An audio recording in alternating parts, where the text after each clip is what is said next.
Hello everyone, welcome to my channel. आज का topic है रेस्पिरेशन। तो हम क्या करेंगे, पहले हम कॉन्सेप्ट्स को कवर करेंगे, क्लियर करेंगे and then we will practise the MCQ based on these concepts. ठीक है, तो इसे वॉच एंड तक वॉच करिएगा। So let's begin with the respiration. Respiration को अगर सिंपल वर्ड्स में कहें तो क्या होता है? रेस्पिरेशन का मतलब होता है oxidation of the food, food को ऑक्सीडाइज होना, या फिर ब्रेकिंग ऑफ फूड ताकि एनर्जी का रिलीज हो। So respiration it is a biochemical process in which the food यानी कि glucose it is oxidise inside the living cells to release the energy with the formation of the carbon dioxide, water and the other end products। मतलब कि respiration वो process है जिसमें sales glucose जैसे food product को oxygen की presence में break down करते हैं यानी कि तोड़ते हैं, और उससे क्या होता है, एनर्जी यानी कि एटीपी जो है वो बन के रिलीज होता है।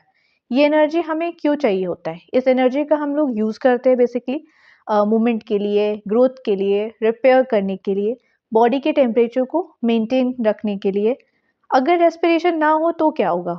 एनर्जी जो होगा नहीं बनेगी, सेल्स जो होंगे उनका काम करना रुक जाएगा और ऑर्गेनिज्म जो है वो सर्वाइव ही नहीं कर पाएगा। इसीलिए रेस्पिरेशन क्या होता है, ये लाइफ का बेसिक प्रोसेस होता है ना। रेस्पिरेशन ये जो प्रोसेस है it's happen every second in our body, but yet the students they get confused कि whether the breathing or the respiration are the same or are different। तो respiration और breathing जो है ये दोनों के दोनों अलग अलग प्रोसेस हैं। कैसे? ब्रीदिंग जो होता है ये फिजिकल प्रोसेस होता है of inhaling the oxygen and exhaling the carbon dioxide. Breathing में क्या होता है, हम ऑक्सीजन को लेते हैं सिंपली एटमॉस्फेयर से, और कार्बन डाइऑक्साइड को जो बनता है हमारे सेल्स में ऑक्सीडेशन होने की वजह से फूड का, वो रिलीज करते हैं कार्बन डाइऑक्साइड को, पानी को, एनर्जी को। तो जो वो कार्बन डाइऑक्साइड रिलीज करते हैं वो हमारी बॉडी से एटमॉस्फेयर में रिलीज हो जाता है। इस सिंपल प्रोसेस को हम लोग ब्रीदिंग कहते हैं। वही बात करते हैं रेस्पिरेशन की। तो रेस्पिरेशन एक बायोकेमिकल प्रोसेस होता है ऑक्सीडेशन का of food to release the energy. Breathing जो है इसका नेचर कैसा होता है? मैकेनिकल। रेस्पिरेशन का नेचर कैसा होता है? केमिकल। कहाँ पर होता है ब्रीदिंग? रेस्पिरेटरी ऑर्गन्स में, जैसे कि लंग्स हो गया, गिल्स हो गए। रेस्पिरेशन कहाँ पर होता है? तो ये सेल्स के अंदर यानी कि माइटोकॉन्ड्रिया के अंदर होता है। एनर्जी रिलीज होती है, ब्रीदिंग में एनर्जी रिलीज नहीं होती है। वही बात करें रेस्पिरेशन में, तो एनर्जी रिलीज होती है in the form of ATP. Enzymes, breathing में हमें किसी भी टाइप के एंजाइम्स की कोई ज़रूरत नहीं होती। वही बात करें अगर रेस्पिरेशन की, तो रेस्पिरेशन में हमें एंजाइम्स की रिक्वायरमेंट होती है। अब रेस्पिरेशन में बहुत सारे एंजाइम्स काम करते हैं, जैसे कि हेक्सोकाइनेज हो गया, डिहाइड्रोजनेज हो गया, एटीपी सिंथेटेज हो गया। इनका काम क्या होता है? ये एंजाइम्स क्यों चाहिए होते हैं? ग्लूकोज को ये स्टेप बाय स्टेप तोड़ते हैं और हर स्टेप को कंट्रोल करते हैं, एनर्जी को एटीपी के फॉर्म में कन्वर्ट करते हैं। ठीक है, अगर ये एंजाइम्स ना हो तो क्या होगा कि रेस्पिरेशन जो है वो एक्सट्रीमली स्लो हो जाएगा और लाइफ जो है वो पॉसिबल नहीं होगी। कंट्रोल पे बात करते हैं, तो ब्रीदिंग जो होता है ये पार्शियली वॉलेंट्री होता है। वही रेस्पिरेशन की बात करें तो ये कम्प्लीटली इनवॉलेंट्री होता है। मतलब कि आप ब्रीदिंग को तो कंट्रोल में कर सकते हो, वॉलेंट्री का मतलब कंट्रोल में कर सकते हो, चाहो तो 1-2 सेकेंड के लिए अपनी सांस रोक भी सकते हो। वही रेस्पिरेशन कंट्रोल में नहीं कर सकते। हम सेल्स को नहीं बोल सकते कि तुम अपना काम करना रुक जाओ, ऑक्सीडेशन मत करो, नहीं कर सकते। कंटिन्यूटी, ब्रीदिंग जो है हम उसे कंटिन्यूटी मतलब रोक सकते हैं थोड़े सेकेंड्स के लिए, लेकिन रेस्पिरेशन जो है ये कंटिन्यूअस प्रोसेस होता है। वही पर्पस की अगर बात करते हैं, तो ब्रीदिंग जो है इसमें क्या होता है, इसका काम क्या है, पर्पस क्या है? Exchange of gases. वही बात करें रेस्पिरेशन की, तो इसका पर्पस है production of energy. Next we have the types of respiration. So respiration के दो ही टाइप्स होते हैं, हमें पता है, क्लासिक्स से हम पढ़ते आते हैं, aerobic respiration and anaerobic respiration. Aerobic respiration का मतलब क्या होता है? एरोबिक रेस्पिरेशन वो होता है जो ऑक्सीजन की प्रेजेंस में होता है। ठीक है, so aerobic respiration it is a type of respiration that occurs in the presence of oxygen. अगर इसके फीचर्स की बात करें तो ऑक्सीजन इसमें रिक्वायर्ड होती है। यहाँ पे कंप्लीट ऑक्सीडेशन होता है यानी कि कंप्लीट ब्रेकडाउन होता है ग्लूकोज का, जिससे बहुत ज़्यादा एनर्जी जो होती है वो रिलीज होती है। इसकी इक्वेशन की बात कर ले तो सिंपल इक्वेशन है, ग्लूकोज जो है ऑक्सीजन की प्रेजेंस में रिएक्ट करेगा और फॉर्म करेगा carbon dioxide, water and energy. Glucose का अगर केमिकल फॉर्मूला क्या होगा, C6H12O6। एग्जाम्पल जैसे कि ह्यूमंस हो गए, एनिमल्स हो गए, बर्ड्स हो गए, प्लांट्स हो गए, इन सब में एरोबिक रेस्पिरेशन होती है। Next we have the anaerobic respiration. Anaerobic respiration वो होता है जो ऑक्सीजन के बिना हो, ठीक है, ऑक्सीजन की इसमें रिक्वायरमेंट नहीं होती है। So aerobic respiration it is a type of respiration that occurs in the absence of the oxygen. Features क्या है, ऑक्सीजन इसमें रिक्वायर नहीं होता, इनकम्प्लीट ऑक्सीडेशन होता है ग्लूकोज का। इनकम्प्लीट ऑक्सीडेशन होता है मतलब कि ज़्यादा एनर्जी रिलीज नहीं होगी in comparison to the aerobic, तो वही चीज़ है कि यहाँ पे लेस एनर्जी जो होती है वो रिलीज होती है।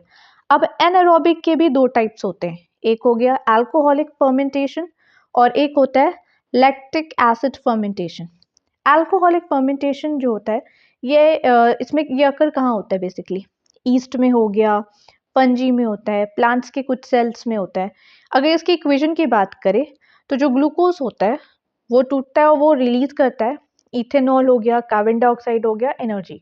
अल्कोहल जैसे कि इथेनॉल। वहीं अगर हम लैक्टिक एसिड की बात करें, अच्छा अल्कोहलिक फर्मेंटेशन का यूज़ क्या होता है, ब्रेड मेकिंग में, वाइन मेकिंग में, बियर इंडस्ट्रीज में इसका यूज़ होता है। जो कार्बन डाइऑक्साइड होता है वो ब्रेड को फुला देता है। वही बात करते हैं लैक्टिक एसिड फर्मेंटेशन की। लैक्टिक एसिड फर्मेंटेशन अकर्स कहाँ होता है, ह्यूमन के मसल्स में, बैक्टीरिया में। अगर इसकी इक्वेशन की हम बात करते हैं तो इसमें जो है ग्लूकोज वो रिलीज करता है, रिएक्शन में रिलीज क्या प्रोडक्ट बनता है, एंड प्रोडक्ट लैक्टिक एसिड हो गया, एनर्जी हो गई। जब हम बहुत तेज रन करते हैं या फिर जिम में हैवी एक्सरसाइज करते हैं तो क्या होता है, जो मसल्स होते हैं मसल्स में कम ऑक्सीजन जाता है, ठीक है, तो लैक्टिक एसिड बनने लगता है और लैक्टिक एसिड बनने की वजह से मसल्स में पेन, क्रैम्प्स या फैटिग होती है, ठीक है। Then we have the different respiratory organs. हर ऑर्गेनिजम्स के अलग अलग रेस्पिरेटरी ऑर्गन्स हैं, जैसे कि स्किन। कुछ एनिमल्स में स्किन के थ्रू रेस्पिरेशन या फिर हम कह सकते हैं गैसियस एक्सचेंज होता है, जैसे कि अर्थवर्म हो गया एंड फ्रॉग होता है, ठीक है। होता क्या है कि स्किन जो होती है वो थिन और मॉइस्ट होती है, तो ऑक्सीजन का डायरेक्टली स्किन से डिफ्यूज हो जाता है। In some animals the oxygen and carbon dioxide are exchange directly through the moist skin. Next we have the lungs. Lungs किस किस में होता है, ह्यूमंस में होता है, बर्ड्स में होता है, रेप्टाइल्स में होता है, ठीक है। लंग्स में क्या होता है, ऑक्सीजन ब्लड में जाता है और कार्बन डाइऑक्साइड बाहर निकल जाता है। तो लंग एक इंटरनल सैक लाइक ऑर्गन है use for the breathing air in the terrestrial animals, यानी कि टेरेस्ट्रियल में जो जमीन पे रहते हैं। एग्जाम्पल रेप्टाइल्स जैसे कि लिजार्ड हो गया, बर्ड्स जैसे कि पीगन हो गई, ठीक है, मैमल्स जैसे कि humans. Now we have the gill. Gill हमें किस में देखने को मिलता है, they occur in the fishes, tadpole, prawn, ठीक है। इसमें क्या होता है, वाटर से ऑक्सीजन एब्जॉर्ब करते हैं ये लोग और कार्बन डाइऑक्साइड रिलीज करते हैं। They are the thin feathery structures which are present in the aquatic और एनिमल्स, यानी कि जो पानी के अंदर रहते हैं animals, they absorb the dissolve oxygen from the water. पानी से ही वो ऑक्सीजन को एब्जॉर्ब कर लेते हैं। Then we have the tracheal system. कुछ इंसेक्ट्स में रेस्पिरेशन अकर होता है through the network of the air tubes, जिसको हम लोग कहते हैं tracheae, which directly supply the oxygen. और ये किस में होता है, कॉकरोच में होता है and the grasshopper. Now next we have a respiratory system, मतलब कि रेस्पिरेटरी ट्रैक्ट। रेस्पिरेटरी ट्रैक्ट क्या होता है, रेस्पिरेटरी ट्रैक्ट एक कंटिन्यूअस एयर पैसेज है जो एनवायरनमेंट से ऑक्सीजन को बॉडी के अंदर तक ले जाता है और कार्बन डाइऑक्साइड को बाहर निकालता है। अगर सिंपल वर्ड में क्या है, रेस्पिरेटरी ट्रैक्ट का मतलब है कि ये एक रास्ता, एक पाथ है of air from the nostril to the alveoli. Alveoli जो होते हैं वो हमारे लंग्स के अंदर प्रेजेंट होते हैं। इनका काम क्या होता है, बेसिकली एयर को लंग्स तक पहुंचाना, एयर को क्लीन करना, वार्म और मॉइस्ट बनाना, गैस एक्सचेंज के लिए ये प्रॉपर कंडीशंस क्रिएट करते हैं। देख लेते हैं एक बार। सबसे पहले क्या होता है, एयर हमारे नोज के थ्रू नाजल कैविटी में पहुंचती है, फिर नाजल कैविटी से ये हमारे फैरिक्स में जाता है, फैरिक्स से हमारे लैरिक्स, फिर लैरिक्स से ट्रैकिया में जाएगी, ट्रैकिया से ये ब्रोंकाई में पहुंचेगी, ब्रोंकाई से ये ब्रोंक्यूल्स में जाएगी and then it reaches to the alveoli, alveoli से लंग्स कैपिलरीज। एक बार इस डायग्राम में देख लेते हैं और इस पे मैं एक सेपरेट वीडियो बनाऊंगी, रेस्पिरेटरी ट्रैक्ट के ऊपर एक डिटेल वीडियो आएगी, इसी के बाद अपलोड करूंगी। और यहाँ पे हम सिर्फ एक ओवरव्यू देख लेते हैं। होता क्या है, नॉस्ट्रल क्या होता है, नॉस्ट्रल एक्सटर्नल नेयर्स भी कहते हैं इसको। ये रेस्पिरेटरी सिस्टम का एंट्री पॉइंट है, यहाँ से एयर जो होगी वो हमारी एंटर करती है। इसका क्या फंक्शन होता है, एयर को बॉडी के अंदर लाना, बड़े डस्ट पार्टिकल्स को रोक लेते हैं, क्योंकि नोज में हमारे हेयर्स प्रेजेंट होते हैं, नॉस्ट्रल के अंदर हेयर्स प्रेजेंट होते हैं और ये इंसेक्ट डस्ट पॉलन मतलब पॉलन ग्रेन्स को फिल्टर कर देते हैं। उसके बाद आते हैं नाजल कैविटी, ठीक है, नाक के बाद नाजल कैविटी पहुंचती है हवा। तो नाजल कैविटी एक हॉलो चैम्बर है जो नोज के अंदर होता है। इसमें तीन इंपॉर्टेंट चीजें होती हैं, mucus, cilia and the rich blood supply. ठीक है, तो म्यूकस क्या करता है, ये स्टिकी फ्लूइड होता है तो डस्ट को ट्रैप कर लेता है, बैक्टीरिया वगैरह को ट्रैप कर लेता है। वही सीलिया यानी कि हेयर लाइक स्ट्रक्चर्स होते हैं, तो म्यूकस को थ्रोट की तरह मूव करते हैं, ठीक है, जिससे डर्ट जो होती है वो स्वॉलो हो जाता है। रिच ब्लड वेजल्स प्रेजेंट होते हैं, यानी कि इसका काम क्या होता है कि जो कोल्ड एयर है उसको वार्म कर देना, ठीक है। Next we have the pharynx. अब एयर हमारे फैरिक्स में पहुंचेगी। फैरिक्स वी नो कि ये कॉमन पैसेज होता है एयर के लिए और फूड के लिए। इसके फर्दर फैरिक्स के 3 पॉइंट्स होते हैं जिनको हम डिटेल में उस वीडियो में कवर करेंगे, बट उनके नाम क्या है, नाजोफैरिक्स हो गया, ओरोफैरिक्स हो गया एंड द लारेंजोफैरिक्स हो गया। ये 3 पार्ट्स होते हैं फैरिक्स के। अब इसके बाद एयर हमारे पहुंचेगी एपिग्लॉटिस में, ठीक है। सो एपिग्लॉटिस जो होता है ये फ्लैप लाइक स्ट्रक्चर होता है, सॉलो करता है, सॉलो करते टाइम लैरिक्स को कवर कर लेता है ताकि फूड ट्रैकिया में ना जाए। Next we have the larynx. Larynx को हम लोग वॉइस बॉक्स भी कहते हैं। लैरिक्स एक कार्टिलेजियस बॉक्स है। इसका फंक्शन अगर देख ले ऊपर ऊपर तो क्या होता है, एयर पैसेज मेंटेन करना, साउंड को प्रोड्यूस करना, वोकल कॉर्ड्स यही होते हैं, ठीक है। Next we have the trachea. अब ट्रैकिया को हम लोग विंड पाइप भी कहते हैं। ट्रैकिया एक लॉन्ग ट्यूब है जो लैरिक्स से स्टार्ट होती है, ब्रोंकाई पर एंड होती है। अगर इसके स्पेशल फीचर की बात करें तो इसमें सी शेप के कार्टिलेज रिंग प्रेजेंट होते हैं। Next we have a bronchi. Trachea जो होती है वो 2 पार्ट्स में डिवाइड हो जाती है, ठीक है, left trachea and right trachea, ठीक है। बेसिकली हम क्या कहते हैं, right bronchus and the left bronchus. जो राइट ब्रोंकस होता है वो राइट लंग में जाता है, वहीं जो लेफ्ट ब्रोंकस होता है वो हमारे लेफ्ट लंग में जाता है। अब हम बात करें अगर राइट ब्रोंकस की, तो राइट वाला जो होता है वो शॉर्टर होता है, वाइडर होता है, यानी चौड़ा होता है, और इसके बारे में डिटेल नेक्स्ट वीडियो में पढ़ेंगे। Then we have the bronchioles. Bronchioles जो होते हैं, ये रहे ब्रोंक्यूल्स। ब्रोंक्यूल्स जो होते हैं वो आगे डिवाइड होकर स्मॉलर ट्यूब्स बनाते हैं, ब्रोंकाई जो होते हैं वो आगे डिवाइड होकर स्मॉलर ट्यूब्स बनाते हैं जिनको हम लोग ब्रोंक्यूल्स कहते हैं। ब्रोंक्यूल्स कार्टिलेज नहीं होते, ठीक है, ये स्मूथ मसल्स होती हैं, इनका डायमीटर चेंज हो सकता है। और अस्थमा में क्या होता है कि ब्रोंक्यूल्स नैरो हो जाती है, ब्रीदिंग में डिफिकल्टी इसी वजह से होती है। अब ब्रोंक्यूल से हमारी एयर जो होगी वो एल्वियोला में पहुंचेगी, ठीक है। एल्वियोलाई क्या होता है, ये रियल रेस्पिरेटरी यूनिट्स होती हैं, और ये 300 एक लंग में अप्रॉक्स 300 मिलियन एल्वियोलाई होंगे। अगर इनके ऊपर ऊपर से फीचर्स के बारे में बात कर लें तो एल्वियोलाई एक सिंगल सेल थिक वॉल होती है, मॉइस्ट सरफेस होता है, यहाँ पे रिच कैपिलरी नेटवर्क होता है और यहीं पे ऑक्सीजन ब्लड में जाता है और कार्बन डाइऑक्साइड जो होता है वो ब्लड से बाहर आता है। तो अब लंग कैपिलरीज में फिर हमारे एयर जो होगी वो पहुंचेगी। तो कैपिलरीज जो होते हैं वो थिन ब्लड वेसल्स होती है, जैसे मैंने यहाँ पे बोला था। अब यहाँ पे एयर जो होगी वो लंग कैपिलरीज में पहुंचेगी। तो कैपिलरीज थिन ब्लड वेसल्स हैं जो एल्वियोलाई के अराउंड होती हैं, ऑक्सीजन को हीमोग्लोबिन से बाइंड करवाती है, कार्बन डाइऑक्साइड को लंग्स तक लाती हैं। अब हमें अच्छे से पता है कि लंग्स क्या होता है। लंग्स हमारे 2 पार्ट्स में होते हैं, right lung and the left lung. Right lung में 3 लोब्स होते हैं, लेफ्ट लंग में 2 लोब्स होते हैं। तो इनके बारे में नेक्स्ट वीडियो में हम पढ़ेंगे डिटेल में। अब आ जाते हैं फेजेस ऑफ रेस्पिरेशन पे। तो हमें बहुत अच्छे से पता है कि दो ही फेजेस ऑफ रेस्पिरेशन होता है, एक होता है एक्सटर्नल, एक होता है इंटरनल। एक्सटर्नल रेस्पिरेशन का मतलब लंग्स और इन्वायरमेंट के बीच में गैसियस एक्सचेंज होता है, ठीक है, यानी कि ऑक्सीजन को लाना और कार्बन डाइऑक्साइड को बाहर छोड़ना। वही अगर ऊपर ऊपर से देखें, इंटरनल रेस्पिरेशन का मतलब है ब्लड और सेल्स के बीच में एक्सचेंज होना, ठीक है, ऑक्सीजन सेल तक पहुंचाना और कार्बन डाइऑक्साइड सेल से लेकर जाना, ठीक है। तो it is a process of exchange of oxygen and carbon dioxide between the environment and the blood through the respiratory organ, ठीक है। देन इंटरनल रेस्पिरेशन की अगर बात करें तो ये प्रोसेस होता है exchange of gases between the blood and the body tissue which is followed by the use of oxygen. Internal respiration वही सेल्स और ब्लड के बीच में जो गैसेस एक्सचेंज होता है, इसीलिए इसको इंटरनल कहते हैं।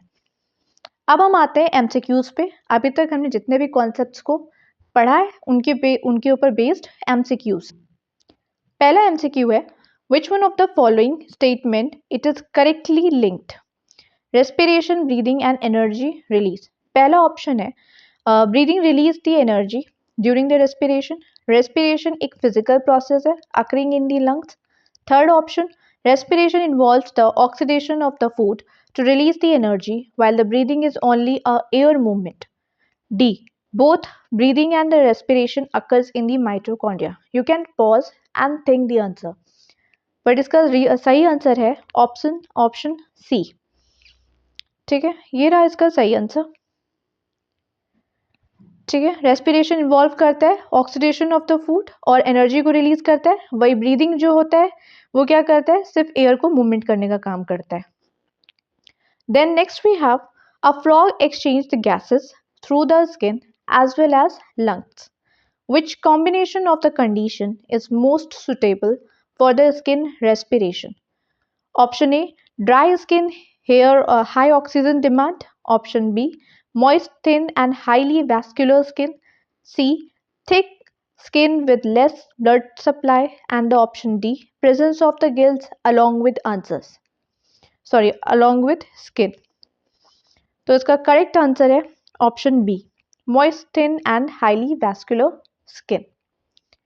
Next we have the question third, during the vigorous exercise human muscles जो होते हैं वो रेस्पायर करते हैं anaerobically, which sequence is correct. तो इनमें से कौन सा सीक्वेंस सही है? Oxygen present, carbon dioxide plus water plus energy.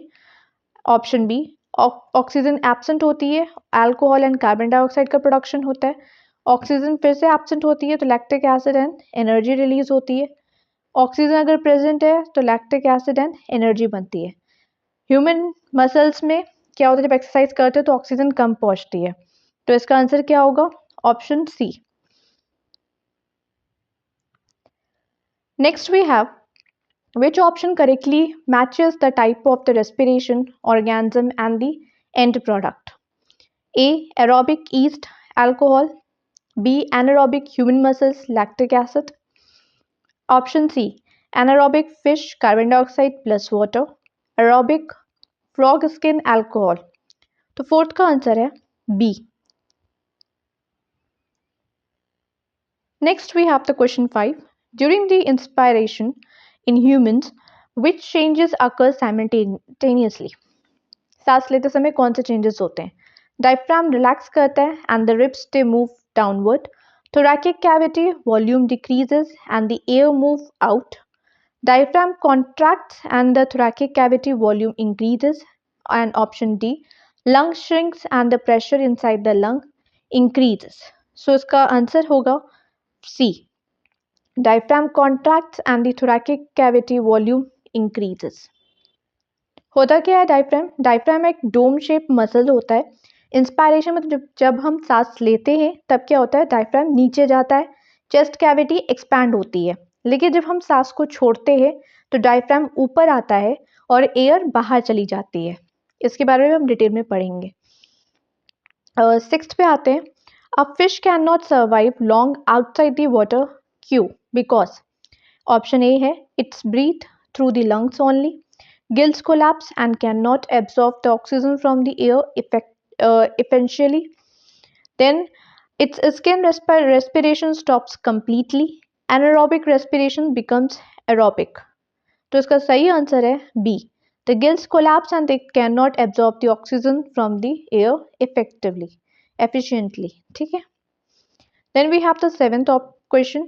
Which structure of the respiratory tract prevents the food from the entering the trachea during their swallow? तो swallow करते समय कौन सा रेस्पिरेटरी ट्रैक्ट जो होता है वो प्रिवेंट करता है खाने को कि वो ट्रैकिया यानी कि विंड पाइप में ना चला जाए? लैरिक्स होता है, एपिग्लॉटिस होता है, कि फेरिक्स या फिर glottis? So which option is correct? It's epiglottis, right? Next, we have the eighth question. The C-shaped cartilaginous ring present in the trachea are mainly responsible for increasing the surface area for the gas exchange, preventing the collapse of the airway, producing the sound box, and the last option, filtering the dust particles. So, कौन सा answer सही है? It's B. Preventing the collapse of the airway. Second last question. Which of the following correctly represent the sequence of the air passage in the humans?